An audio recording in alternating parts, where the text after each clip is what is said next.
नमस्कार दोस्तों, आप सभी का आपके अपने चैनल कुछ खास पल अपनों के साथ में स्वागत है। कल हमने श्रीमद् भागवत के प्रथम अध्याय का श्रवण किया था। आज हम लोग श्रीमद् भागवत के दूसरे अध्याय का श्रवण करेंगे। द्वितीय अध्याय, भक्ति का दुख दूर करने के लिए नारद जी का उद्योग। नारद जी ने कहा, बाले, तुम व्यर्थ ही अपने को क्यों खेद में डाल रही हो? अरे, तुम इतनी चिंतातुर क्यों हो? भगवान श्री कृष्ण के चरण कमलों का चिंतन करो। उनकी कृपा से तुम्हारा सारा दुख दूर हो जाएगा। जिन्होंने कौरवों के अत्याचार से द्रौपदी की रक्षा की थी और गोप सुंदरियों को सनाथ किया था, वे श्री कृष्ण कहीं चले थोड़ी ही गए हैं। फिर तुम तो भक्ति हो और सदा उन्हें प्राणों से भी प्यारी हो। तुम्हारे बुलाने पर तो भगवान नीचों के घर में भी चले जाते हैं। सत्य, त्रेता और द्वापर, इन 3 युगों में ज्ञान और वैराग्य मुक्ति के साधन थे, किंतु कलियुग में तो केवल भक्ति ही ब्रह्म सायुज्य अर्थात मोक्ष की प्राप्ति कराने वाली है। यह सोचकर ही परमानंद चिन्ह मूर्ति ज्ञान स्वरूप श्री हरि ने अपने सत स्वरूप से तुम्हें रचा है। तुम साक्षात श्री कृष्ण की प्रिया और परम सुंदरी हो। एक बार जब तुमने हाथ जोड़कर पूछा था कि मैं क्या करूं, तब भगवान ने तुम्हें यही आज्ञा दी थी कि मेरे भक्तों का पोषण करो। तुमने भगवान की वह आज्ञा स्वीकार कर ली। इससे तुम पर श्री हरि बहुत प्रसन्न हुए और तुम्हारी सेवा करने के लिए मुक्ति को तुम्हें दासी के रूप में दे दिया और इन ज्ञान वैराग्य को पुत्रों के रूप में। तुम अपने साक्षात स्वरूप से वैकुंठ धाम में ही भक्तों का पोषण करती हो। भूलोक में तो तुमने उनकी पुष्टि के लिए केवल छाया रूप धारण कर रखा है। तब तुम मुक्ति, ज्ञान और वैराग्य को साथ लिए पृथ्वी तल पर आई और सत्य युग से द्वापर पर्यंत बड़े आनंद से रही। कलियुग में तुम्हारी दासी मुक्ति पाखंड रूप रोग से पीड़ित होकर क्षीण होने लगी थी, इसलिए वह तो तुरंत ही तुम्हारी आज्ञा से वैकुंठ लोक को चली गई। इस लोक में भी तुम्हारे स्मरण करने से ही वह आती है और फिर चली जाती है, किंतु इन ज्ञान वैराग्य को तुमने पुत्र मानकर अपने पास ही रख छोड़ा है। फिर भी कलियुग में इनकी उपेक्षा होने के कारण तुम्हारी ये पुत्र उत्साहहीन और वृद्ध हो गए हैं। फिर भी तुम चिंता ना करो, मैं इनके नवजीवन का उपाय सोचता हूँ। सुमुखी, कली के समान कोई भी युग नहीं है। इस युग में मैं तुम्हें घर घर में प्रत्येक पुरुष के हृदय में स्थापित कर दूंगा। देखो, अन्य सब धर्मों को दबाकर और भक्ति विषयक महोत्सवों को आगे रखकर यदि मैंने लोक में तुम्हारा प्रचार न किया तो मैं श्री हरि का दास नहीं।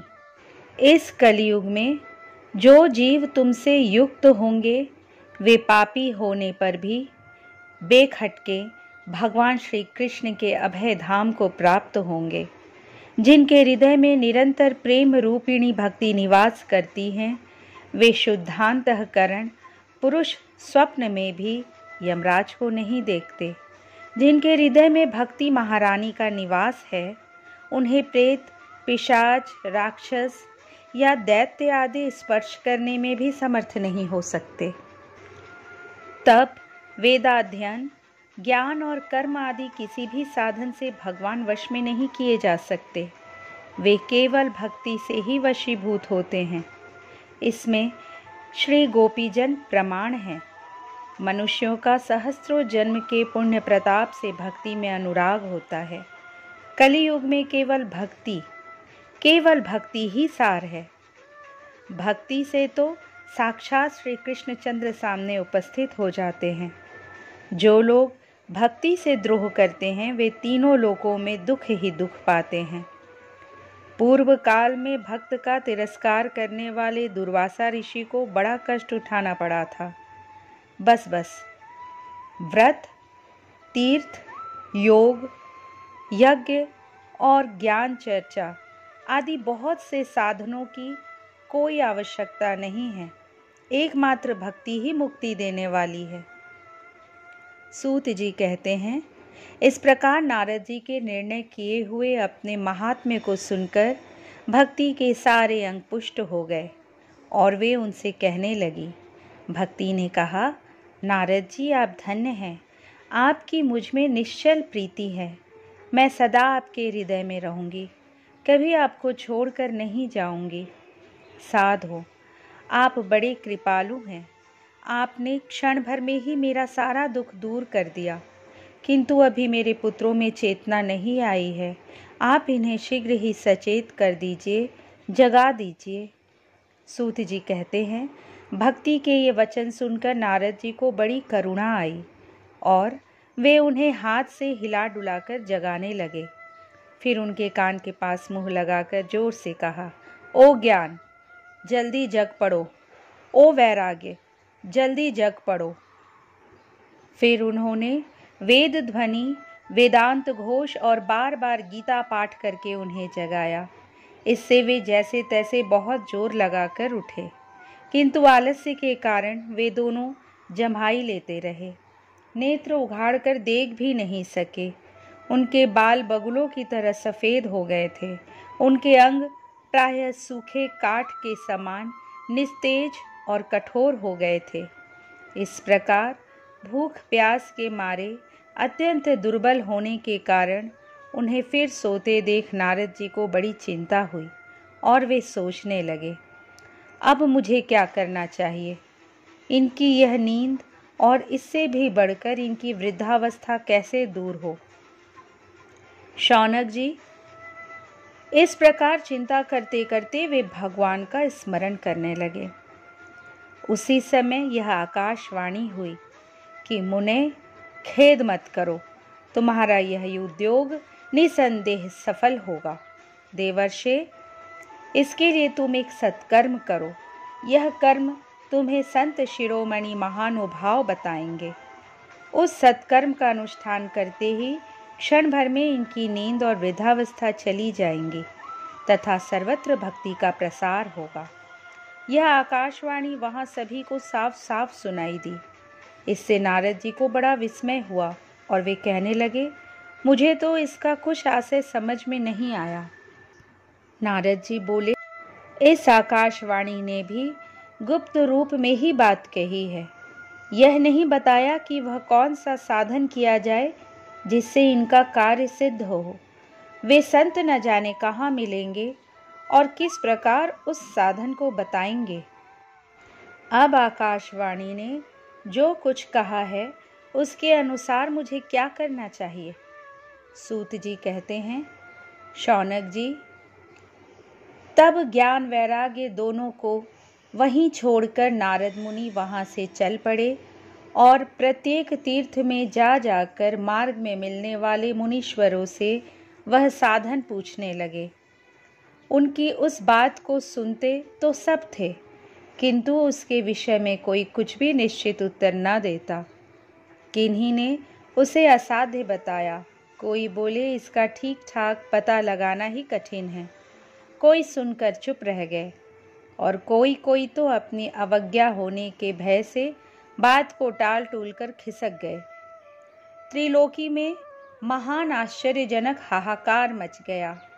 लोग आपस में कानाफूसी करने लगे। भाई, जब वेद ध्वनि, वेदांत घोष और बार बार गीता पाठ सुनाने पर भी भक्ति, ज्ञान और वैराग्य ये तीनों नहीं जगाए जा सके, तब और कोई उपाय नहीं है।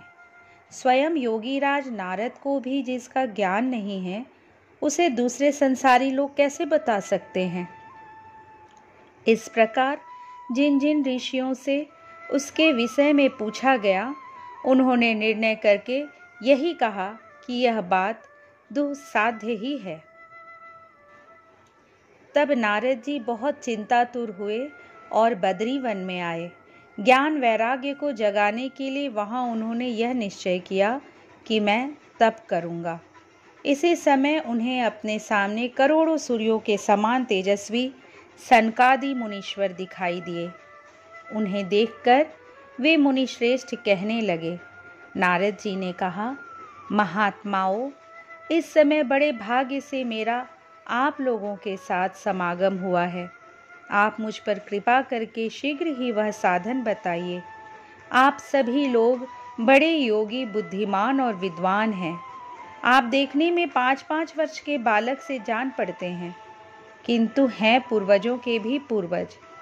आप लोग सदा वैकुंठ धाम में निवास करते हैं, निरंतर हरि कीर्तन में तत्पर रहते हैं, भगवल्ली लामृत का रसास्वादन कर सदा उसी में उन्मत्त रहते हैं और एकमात्र भगवत कथा ही आपके जीवन का आधार है।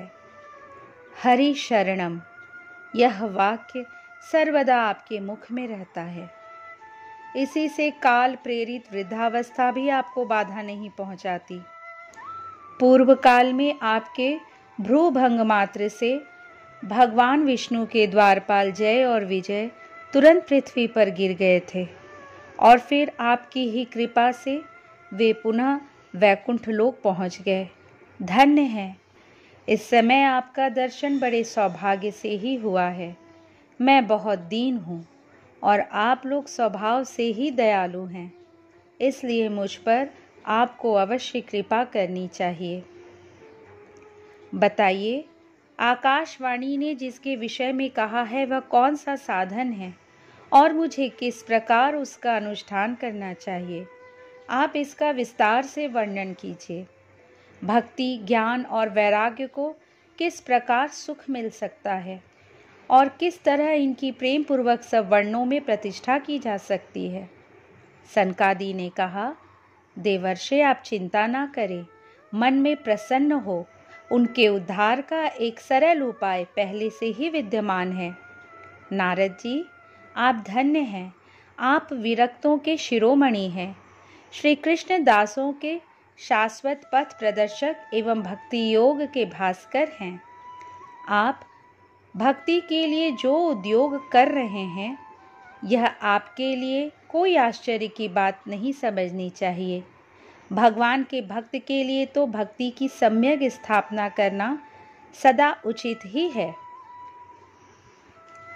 ऋषियों ने संसार में अनेकों मार्ग प्रकट किए हैं, किंतु वे सभी कष्ट साध्य हैं और परिणाम में प्रायः स्वर्ग की ही प्राप्ति कराने वाले हैं।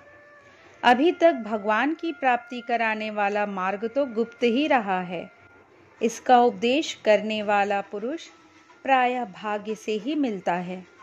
आपको आकाशवाणी ने जिस सत्कर्म का संकेत किया है उसे हम बतलाते हैं। आप प्रसन्न और समाहित चित्त होकर सुनिए। नारद जी, द्रव्य यज्ञ, तपो यज्ञ, योग यज्ञ और स्वाध्याय रूप ज्ञान यज्ञ, ये सब तो स्वर्ग आदि की प्राप्ति कराने वाले कर्म की ही ओर संकेत करते हैं। पंडितों ने ज्ञान यज्ञ को ही सत्कर्म अर्थात मुक्तिदायक कर्म का सूचक माना है। वह श्रीमद् भागवत का पारायण है, जिसका गान शुकादि महानुभावों ने किया है। उसके शब्द सुनने से ही भक्ति, ज्ञान और वैराग्य को बड़ा बल मिलेगा। इससे ज्ञान वैराग्य का कष्ट मिट जाएगा और भक्ति को आनंद मिलेगा। सिंह की गर्जना सुनकर जैसे भेड़िए भाग जाते हैं, उसी प्रकार श्रीमद् भागवत की ध्वनि से कलयुग के सारे दोष नष्ट हो जाएंगे। तब प्रेम रस प्रवाहित करने वाली भक्ति, ज्ञान और वैराग्य को साथ लेकर प्रत्येक घर और व्यक्ति के हृदय में क्रीड़ा करेगी। नारद जी ने कहा, मैंने वेद वेदांत की ध्वनि और गीता पाठ करके उन्हें बहुत जगाया, किंतु फिर भी भक्ति, ज्ञान और वैराग्य ये तीनों नहीं जगे। ऐसी स्थिति में श्रीमद् भागवत सुनाने से वे कैसे जगेंगे? क्योंकि उस कथा के प्रत्येक श्लोक और प्रत्येक पद में भी वेदों का ही तो सारांश है। आप लोग शरणागत वत्सल हैं, तथा आपका दर्शन कभी व्यर्थ नहीं होता। इसलिए मेरा यह संदेह दूर कर दीजिए, इस कार्य में विलंब ना कीजिए। सनकादि ने कहा, श्रीमद् भागवत की कथा वेद और उपनिषदों के सार से बनी है, इसलिए उनसे अलग उनकी फल रूपा होने के कारण वह बड़ी उत्तम जान पड़ती है। जिस प्रकार रस वृक्ष की जड़ से लेकर शाखा पर्यंत रहता है, किंतु इस स्थिति में उसका आस्वादन नहीं किया जा सकता, वही जब अलग होकर फल के रूप में आ जाता है तब संसार में सभी को प्रिय लगने लगता है।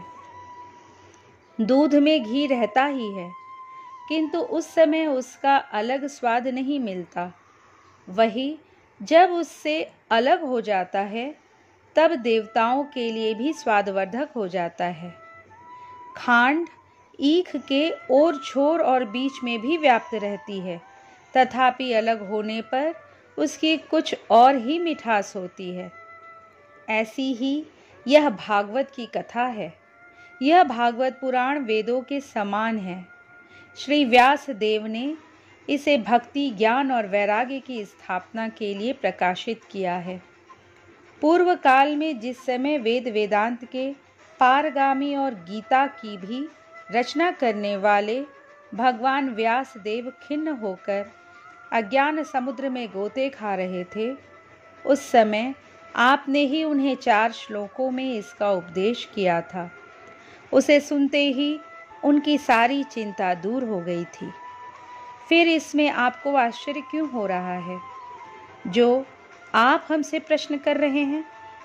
आपको उन्हें शोक और दुख का विनाश करने वाला श्रीमद् भागवत पुराण ही सुनाना चाहिए।